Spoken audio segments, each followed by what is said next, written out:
E aí, pessoal, tudo bem? Finalmente nós vamos começar a nossa aula. Estamos já no capítulo 1 do livro 2, tá? Inicialmente na página 5, vamos ter como abertura esta obra do Silvio Meirelles, tá? Depois eu vou mostrar também aqui para vocês, exatamente, é uma obra que traz um conceito, portanto, ela é uma obra que está dentro da temática conceitual, da arte conceitual. A arte conceitual, ela valoriza a mensagem como um elemento principal da obra. A mensagem, a ideia que o artista quer passar.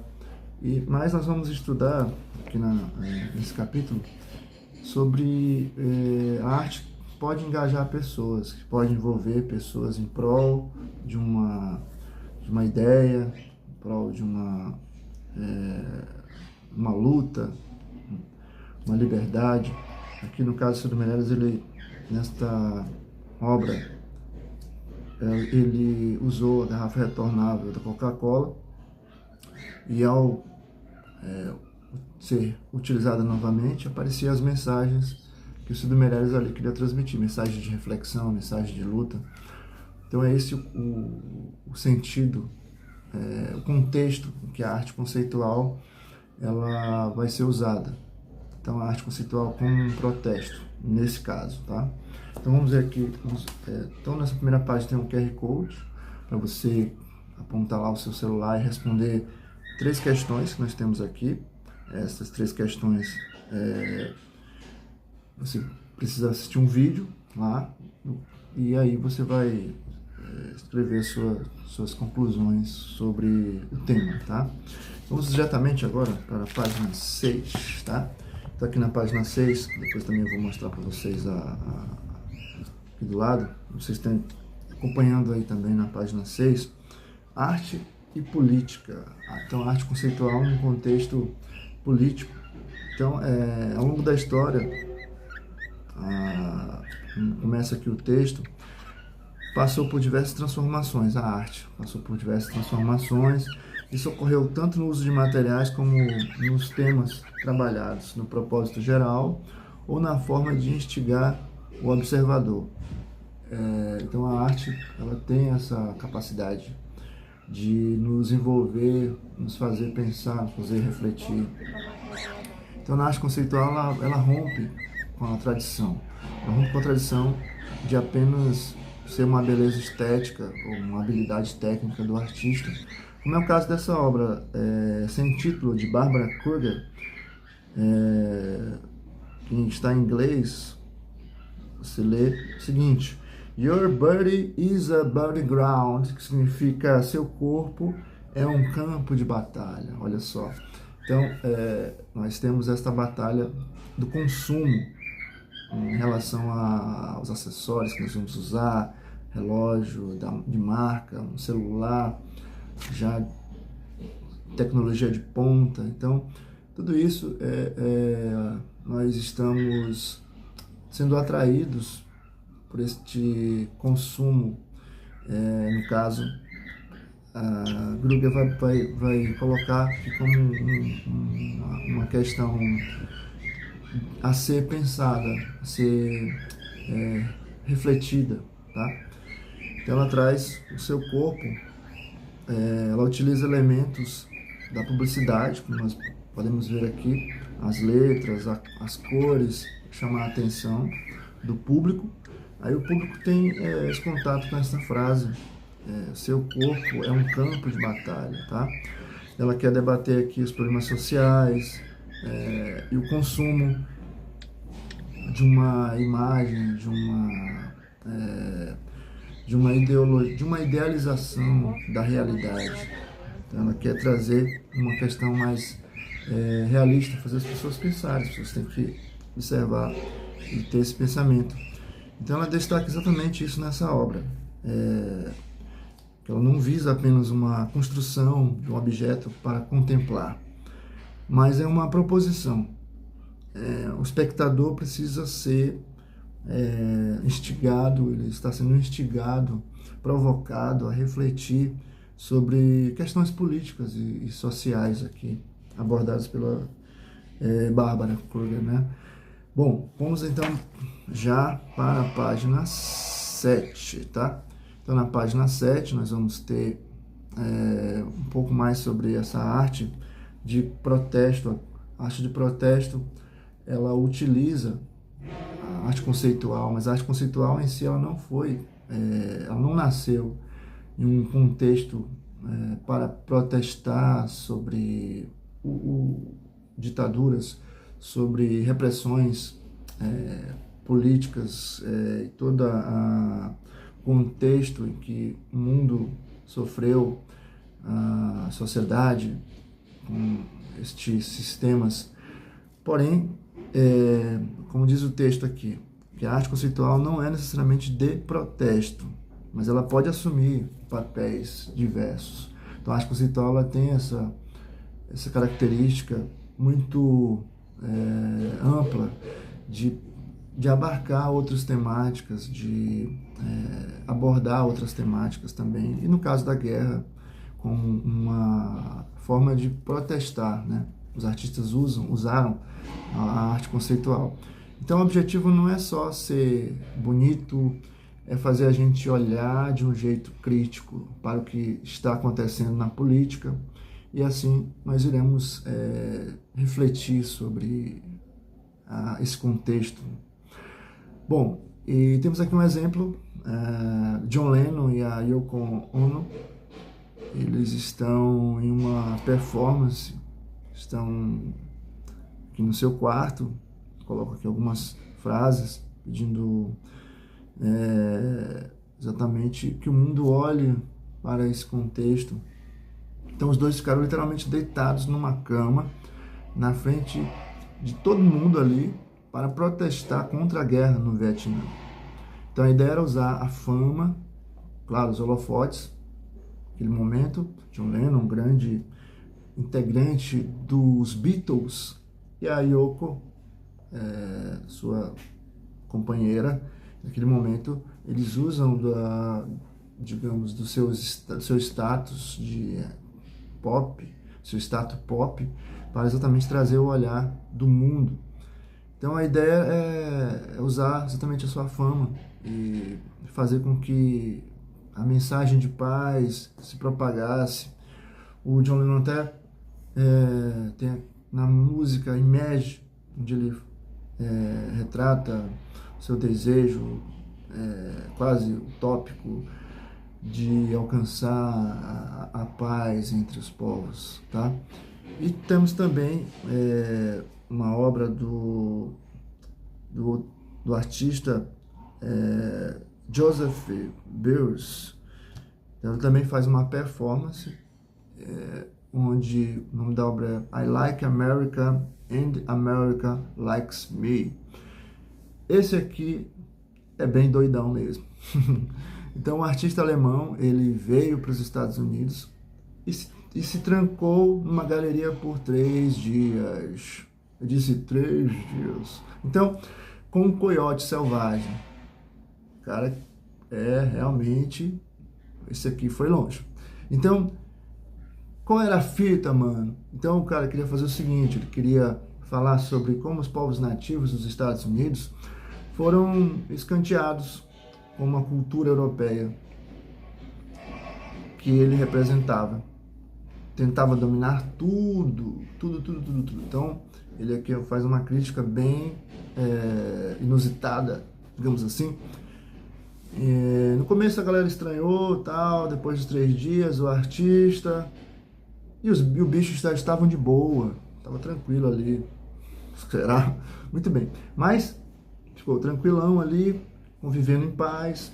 Então aqui ele criou uma metáfora exatamente sobre essa reconciliação e respeito entre as culturas diferentes, ou digamos, espécies diferentes. Muito bem, mas, enfim, o artista usou aqui a arte como uma ferramenta para protestar aí, em relação às culturas dominantes e para ver uma reconciliação, uma paz entre esta dominância, convertendo essa dominância numa questão mais de unidade entre os povos. Bom, já na página 8, melhor dizendo, nós vamos ter aqui o artista luso-brasileiro Arthur Bairro, tá? Arthur Bairro, vamos ver aqui o que diz. Então, o artista, ele vivenciou diversas injustiças e governos ditatoriais. Com seus trabalhos, ele fez críticas a alguns dessas atrocidades cometidas por pessoas em posição de comando e poder, tá? Muito bem. Então, aqui o artista, ele quer exatamente trazer um contexto, um ativismo, vamos colocar assim, em relação a essas questões, a influência ou a repercussão, as consequências de um governo ditatorial. Então, os trabalhos do artista, ele passa essa mensagem para exatamente fazer com que o público reflita. No caso, ele usou aqui de dentro para fora, ele usou uma coberta de lençol branco, vamos ver aqui, tá? Então houve aqui essa grande reflexão trazida pelo artista. Muito bem, continuando, nós vamos ter também outras obras aqui na página. Nós vamos para a página, deixa eu só ver aqui, só um instantinho, galera. Muito bem, então vamos para a página 9, tá? Então, já na página 9, eu espero que seja a página 9, muito bem, sim, página 9. Nós vamos ter também aqui um engajamento político. Diz assim, engajamento político na arte brasileira. Então, a satisfação com um determinado governo dificilmente será total. Isso é de praxe, tá? Isso é certeza. As pessoas não vão ficar, sempre vai haver uma turma que não vai concordar e tal, por isso tem os partidos, as linhas ideológicas, só que eu não vou entrar nessa questão, lógico, mas exatamente essa duplicidade ou esse paralelismo de opiniões, nós vamos ver aqui, ou paradoxais. Então, em diversos momentos da história do Brasil existiram protestos e questionamentos contra determinados grupos governamentais, partidos políticos e outras questões de ordem pública. Então, os artistas que se engajam nessas questões fazem da arte de protesto uma forma de alerta para alguns problemas que podem não ser percebidos pelo público geral. Então, um artista aí busca trazer à tona determinados pontos, determinados temas que a sociedade pode não, naquele momento, não estar atentando. Então, no caso dessa obra do Cildo Meirelles, ele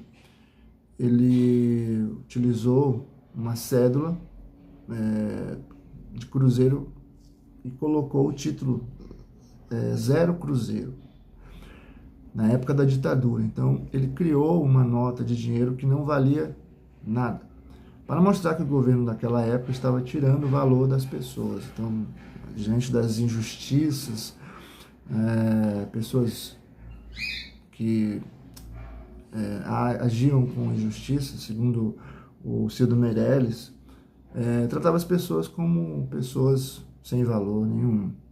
Então, a grande sacada aqui do artista foi isso, usar objetos comuns, um tipo de nota, para fazer a arte circular. Então, assim como a obra da Coca-Cola, lá do início da abertura do capítulo, ele vai utilizar também aqui esse mesmo mecanismo, essa mesma estratégia de circulação E aí as pessoas refletiam sobre aquela cédula e tal.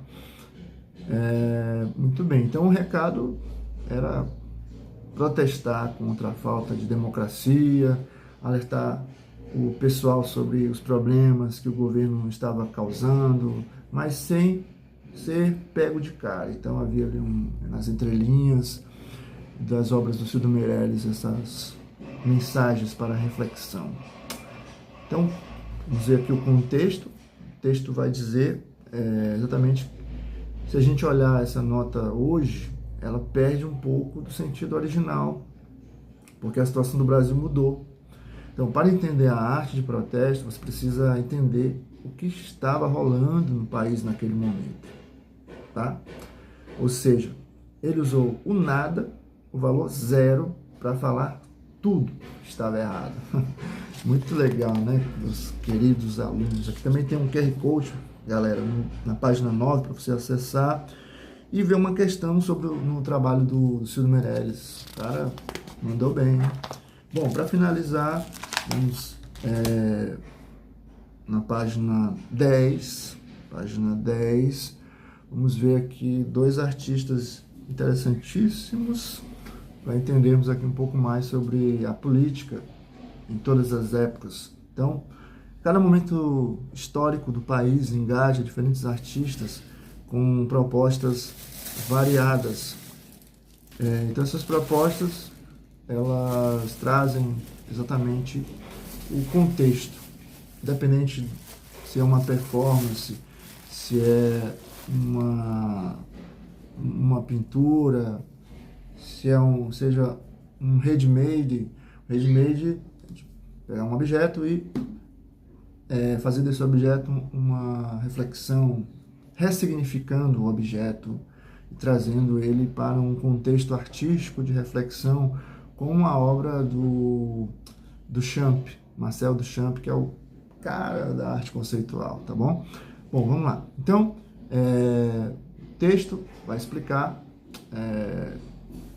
que a arte não serve só para ser bonita, ela também é um jeito dos artistas falarem o que pensam sobre o mundo, sobre a política, então na arte conceitual. A mensagem é o que tá valendo, galera, entendeu? Muito bem. Então, temos aqui o ativismo na arte. Então, muitos artistas usam suas obras para criticar coisas que acham erradas ou injustas, mas nem sempre essa crítica é um ataque direto ao governo. Às vezes o artista só quer mostrar um grupo de pessoas ou uma cultura específica que está sendo esquecida pelos políticos.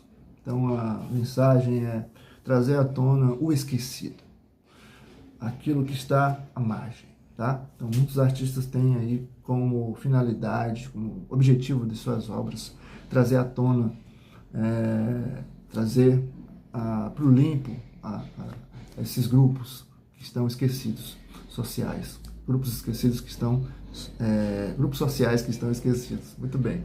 Então temos aqui o artista,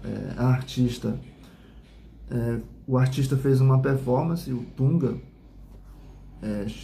ele chamou de Chifóbagas Capilares Entre Nós. Então uma performance realizada aqui pelo artista em 27 de julho de 2018. Na Tate Modern em Londres, tá? Tem uma foto de duas meninas ligadas pelo cabelo, que legal, com o cabelo bem compridão, fazendo uma performance. Então a ideia aqui é usar o cabelo para mostrar uma conexão, tá, entre as pessoas. Então é uma forma diferente de um protesto barulhento, não tá lá, galera, é isso aí, não. Fez a obra aqui exatamente uma forma de protestar, conectar o pensamento das pessoas a esse tema, a conexão, tá? Então o lance é saber sobre como as pessoas interagem e sobre dar espaço para culturas que a maioria das pessoas não conhece ou ignora, tá? Então essa é a mensagem do Tunga. E vamos ter também a Annabella Geiger, ela fez o seguinte, o local aqui da ação foi 1996, ela questionou a relação às fronteiras. Ela usou os mapas aqui na sua obra, e o mapa com a arte serve justamente para questionar essa questão das fronteiras.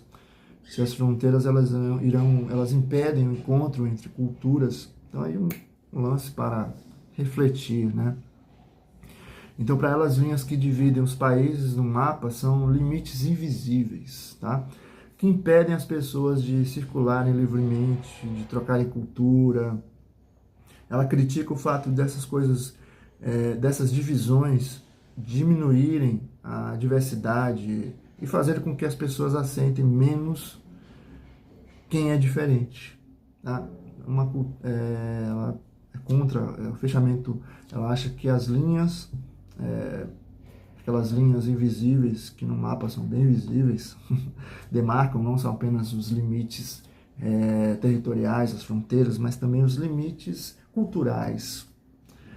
Então o texto vai mostrar esse protesto feito por ela, em que ela mostra que a união entre as pessoas, assim como Tunga também traz essa questão da união entre as pessoas, divisão do mundo, tá? O mundo está todo dividido em fatias, em territórios, mas aqui os artistas eles querem uma liberdade cultural, tá? Uma liberdade em que as culturas se unam com as suas diferenças, com suas histórias, com seus dilemas, mas que se unam e sejam uma cultura diversificada, de respeito e rica desses encontros maravilhosos, culturalmente falando. Muito bem, galera, a gente vai encerrando por aqui nossa aula. Eu vou deixar um questionamento, um trabalho. Na próxima aula a gente vai fazer um debate sobre arte conceitual. E aí vou precisar de 2 grupos. Um grupo vai defender se aquele objeto é arte, e o outro grupo vai defender se aquele objeto não é arte. Então, isso é arte, o outro, isso não é arte. E aí eu quero ver a opinião de vocês baseado na nosso estudo, nossa aula sobre arte conceitual. Beleza, galera? Valeu, vou nessa. Tchau. Até a próxima.